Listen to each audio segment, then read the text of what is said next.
Welcome back to our countdown of the top 10 best Easter eggs from episode 5 of Hawkeye. Don't forget to like and subscribe to our channel and share it too, so you can help us get to 100 subscribers before the new year. Now bring on the eggs! In a 2018 flashback, we see Yelena tracking down former Black Widows to emancipate them from their brainwashing. While several Black Widow elements take front stage, it's the lavish artwork on the wall you'll want to pay close attention to. This large room-sized wall art depicting hunting parties becomes quite the apt metaphor for the Black Widows. Dogs, sent out by masters to hunt, track, and kill their prey, are very similar to the Black Widows who were once controlled by a master, sent out to capture and destroy their targets. Throughout the episode, the theme of our Christmas music is all animated as we get sounds from A Charlie Brown Christmas and You're a Mean One from How the Grinch Stole Christmas, the latter played quite humorously after our Kingpin reveal at the end of the episode. As Clint wrestles with what to do next, he visits Pershing Square, the site of the main portion of the Battle of New York from Avengers in 2012. It's here that the city of New York has erected a plaque in honor of the moment. This plaque includes the names of all the Avengers assembled that day, and as Clint turns off his hearing aid for a few moments of privacy, you can hear the Vormir theme music played in the background as he talks to Natasha. As we transition to a shot of Kate in her bedroom, you can get a lot of interesting details here about Kate's life from the shots of her walls.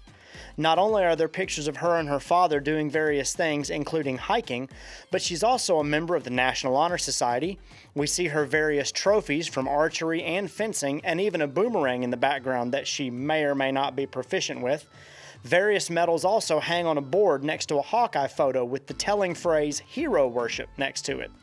And a little bit of foreshadowing as well with the invitation to the Bishop Christmas party, which we're going to see in episode 6, which is happening at 30 Rockefeller Center, home to the Rockefeller Christmas tree and that iconic skating rink. As our Tracksuit Mafia guys are driving, listening to a song and listing different famous people for wearing tracksuits, we get our next two eggs. Not only do they mention Run DMC, as that's what they're listening to, but they also mention Tommy Smith at the Summer Olympics. Smith, who was 24 at the time, won the 200-meter sprint finals and a gold medal, finishing in 19.83 seconds, the first time that the 20-second barrier was officially broken. His medal ceremony here created this iconic photograph as Smith raised his fist in protest over the civil rights movement for African Americans going on in the United States in the 1960s. Next, the tracksuits mention the Royal Tenenbaums. This popular Wes Anderson film not only showcases New York City's sights and sounds, as Hawkeye does as well, but the name of Tenenbaum itself is a German word meaning Christmas tree. When Kate and Yelena are talking in her apartment, the two begin discussing all kinds of places Yelena wants to visit on her first time in New York, the biggest being the newly updated Statue of Liberty. This update, seeing built during the Spider-Man No Way Home trailer, and the movie, depending on when you watch this, shows the Statue of Liberty holding a giant version of Cap's shield. Not sure Cap would approve of Lady Liberty holding his shield since she's French. I mean, language, right? Because, pardon her French, right? Never mind. When Yelena asks for suggestions of landmarks, Kate suggests a place called Highline Park. This old railway turned park has long storied history in New York City.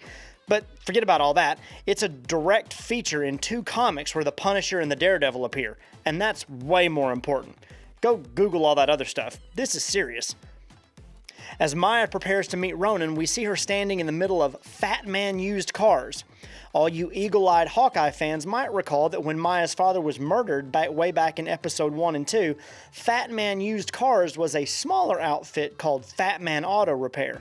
Seems like someone is moving on up in the world.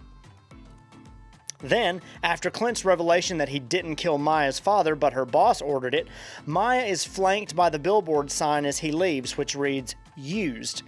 A little on the nose if you ask me, but a nice touch nonetheless.